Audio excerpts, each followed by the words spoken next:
playing at a neutral site. I don't know where that is, but I think DeLand will win that one by 21 over Deltona.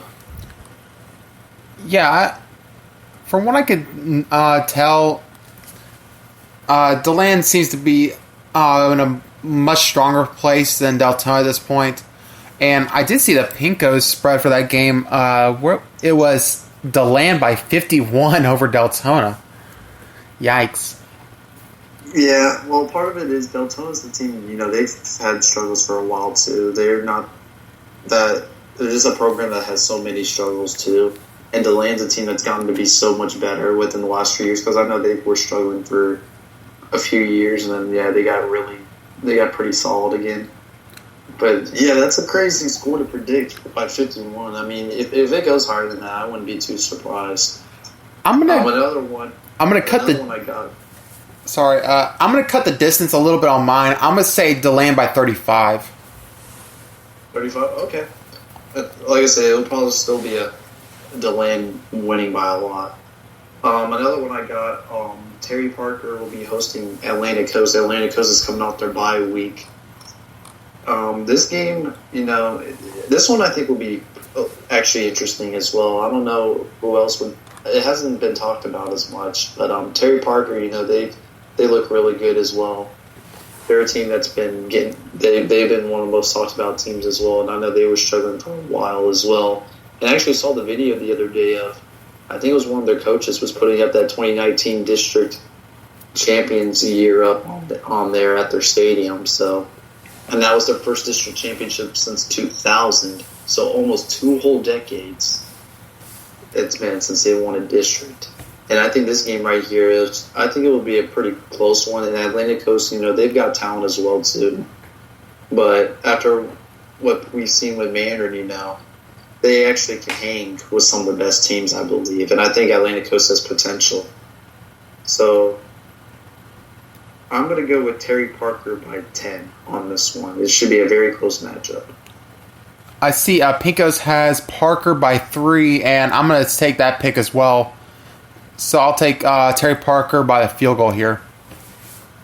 Okay. Another one, this one's not talked about much, but this game is technically a district game, I believe. Actually, no, it used to be a district game. I forgot they changed it up. Middleburg and Inglewood, that was a district game in the past, but they're not. Because I think Inglewood's in the one with Ponte Vedra and St. Augustine and Matanzas. Middleburg's in the one with Gainesville and Lee and Columbia. I think this one will be I think it'll be Middleburg by 7. I think it'll be a relatively close game. Yeah, I'll take Middleburg by 7 here too. Another Clay County game, University Christian going to Oakleaf. Oh boy, that's going to be I think that'll be kind of interesting as well. University Christians, they still look pretty good as well, and the Oakleaf is pretty strong too. They're still. I know that Lowndes game was kind of, it wasn't easy for Oakleaf because Lowndes it's different out there. Out in Valdosta, Georgia, with their talent and stuff. But I got Oakleaf winning by 21 on this one. Yeah, and also Lowndes was a top 10 team in the nation, so I don't think it really should be faulted too much on Oakleaf for losing that game. I see Pinkos has Oakleaf by 9 over University Christian. I'm going to go Oakleaf by 14. Alrighty. Another game I want to mention, which this one's not expected to be talked about as much, but Andrew Jackson travels to play Wolfson, and I don't know if that's really considered a rivalry, especially since both schools turned into like prep schools and neighborhood schools. I mean, both teams, they've had their struggles too, so this one's really anybody's game. And Andrew Jackson, they looked pretty good against Inglewood, and I know Westside. I think they lost to Westside by like 10 at least, but I don't think it was that bad. And Wolfson, they're a team that's still trying to build. I still got confidence in them as well, and I know they're still trying to find whatever it is to make them a better team. But I'm going to go with Andrew Jackson by 10 on this one. I see that Pinkos has Jackson by 20 over Wilson. And I like the fact you cut that in half, so I'll do the same. I'll say Jackson by 10 here. It should definitely be a close game too, and it's gonna be quite a battle to I think to anyone that goes to that game if whoever witnesses it. Looking at some other ones. This one I think this one will probably I got Interlochen traveling to Union County on here. It's Union County's homecoming game, which is what's listed on their schedule here. But Union County, they're pretty good as a small school. They've got a lot of talent as well out there on the western part of like Northeast Florida area. I actually got Union County winning by 28 over Interlochen. Pinkos has a 34-point in favor of Union County. I'm going to go ahead and go a little lower. I'll say Union County by 21 over Interlochen. Okay. Looking for some more. What else do we got here? I got a couple games from other areas. But if you have anything from this area, we'll go ahead and hit that first, and then we can move out of the area. Oh, here we got another one listed. This one, I haven't even heard this one being talked at all this week. Matanzas travels to Atlantic Port Orange. I think that game will be pretty. I know both teams. Matanzas is their team's been kind of struggling as well, and I believe they got a new head coach. I thought this year, if not from last year, I couldn't remember. But in an Atlantic, they've had struggles in the past as well. But I think it'll be a close game. I'm actually going to go with Matanzas by 10 over Atlantic. Pinkos has Atlantic by 25 here. I think that's a bit high. I'll stick with Port Orange Atlantic by 10. Yeah, I guess I'm considered picking an upset right there then. The Clay game. Oh yeah, I was about to mention Clay, but I forgot they're going to be quarantined or whatever now. Yeah, the Clay Palaka game's off. Yeah, that's sad that that's happening for them. Like I feel bad, especially since Clay's been pretty impressive. With the way they've been playing too, coming off a rough season they had last year. I mean, that was just kind of shocking to see. Another one is Nice will be hosting Yulee. This one I think will be pretty close. I know Nice is they're still a young team and they've had their struggles, but I know they've been working a lot as well. I know they had 2 tough games against Sandalwood and Ponte Vedra, so this game should be a much easier game for them. And Yulee, they're a team I know they've had some of their struggles too, but I think Yulee will win this one by 14. Pinkos has Yulee by 3. I'll cut the distance a little bit. I'll say Yulee by 7.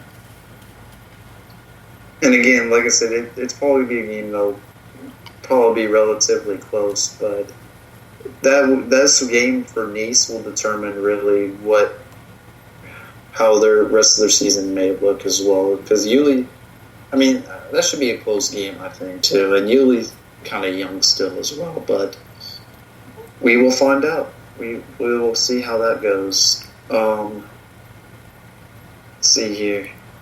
Brantford. Oh, go ahead. Brantford plays Bishop Snyder. That's a home game for Brantford, and Brantford's a team that I've seen a lot out of as well. They're pretty. I think for a small school, they haven't been talked about as much as well, but they've been moving up. They've been looking pretty good, and I actually got Brantford winning by 14 over Bishop Snyder. I'll take Brantford by 21. And Bishop Snyder's a team that's been trying to get better too, but Brantford, this team's got potential to make playoffs and maybe even go further. They look really good, I think.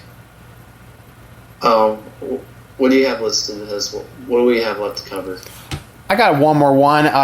Carrollwood Day, which I believe is a 2A school from like Central or Southwest Florida. They're coming up to face Fort White. Pinkos has them by 1 over Fort White. It does seem like Fort White's, from what I saw in like the paper, they wanted to run the ball a bit more. I'll give Fort White benefit of the doubt and say that they get a 3-point win over Carrollwood Day. I was actually going to say Fort White by 14 over Carrollwood Day. Fort White's got a promising season ahead of them. As long as they keep doing what they're trying to do, with running the football as well, I think Fort White's got potential later on too. But that's why I think they'll beat this Carrollwood Day as well. They just need to stick with what they've been doing. I don't know what else to say, to be honest. I mean, Carrollwood Day's had a pretty decent football team as well. But Fort White's got a promising year. Pinkos has North Marion by 37 over Ocala Forest, but I'm going to say North Marion by 10 in this one. I think it'll be a bit closer than people are expecting. I'm just going to say North Marion by 28. I mean, all right. Forest is still kind of young as well. But I think that will be. Oh yeah, that's right. This is, I think, the first week Marion County's back to playing football as well. So yeah, it is. I think this will be relatively interesting to see. Well, at least the publics. I think they had obviously with Trinity Catholic, they were able the privates were able to start a little earlier. Yeah, I think that's what some private schools have done as well. Oh, this one we didn't mention. This will probably be the best game in the Volusia County area, that part of the coast. New Smyrna Beach will travel to Spruce Creek, and Spruce Creek, I know at their last game, they lost to Daytona Mainland, which I was a little shocked too. I mean, that game was like anything goes really, because Mainland and Spruce Creek are, I think, though they're like the 2 and 3 best in that county for football. I think this will be a pretty interesting game. I'm actually going to go with Spruce Creek beating New Smyrna Beach by 14. Pinkos has Spruce Creek by 24. I like the pick of 10 actually, so I'll take Spruce Creek by 10 as well. And New Smyrna Beach is a relatively pretty good team, I think, this year as well. So it'll be interesting to see how that one plays out. I'll be really excited to hear what happens with that game. And then another Volusia County matchup, Seabreeze plays University in Orange City. The Titans look like they have a really strong team as well. And then Seabreeze, they got their win over Deltona. So this game, I think, will be pretty close compared to what people would think, because University destroyed Winter Springs last Friday, 41-7, but I got University winning by 10. I'll take Seabreeze in a close one, maybe by 3. I mean, you can't count out Seabreeze either this year. I know they've had their struggles as well, and that's why I'll be excited to see how that plays out when they play their rival Mainland as well, because they've got potential as well. They just look like they could really hang with some of the best teams in that area, I think. I agree on that. I saw a couple of decent games in Central Florida and South Florida, and then one out-of-state game. Lake Gibson at Lakeland. This will probably be the battle for Polk County. I got Lake Gibson winning by 6. Oh, man, this one's going to be a good one for sure. Both teams are pretty strong, but I got Lakeland by 7. All right. It's at Lakeland, so I can see them winning that. Let's see another one. Dr. Phillips at Apopka. This game is usually a battle of 2 of the best teams in Orange County. Dr. Phillips looks very good heading into the season. Apopka coming off 8A runner-up spot last year. And I'll take Apopka by 3 here. And they're at home too, so I think this will be a close game too. Both of them are powerhouses. I believe Dr. Phillips is considered a powerhouse in football as well. And Apopka's, I know, always has been, but I'm actually going to go with a Apopka by 10 over Dr. Phillips. And Pinko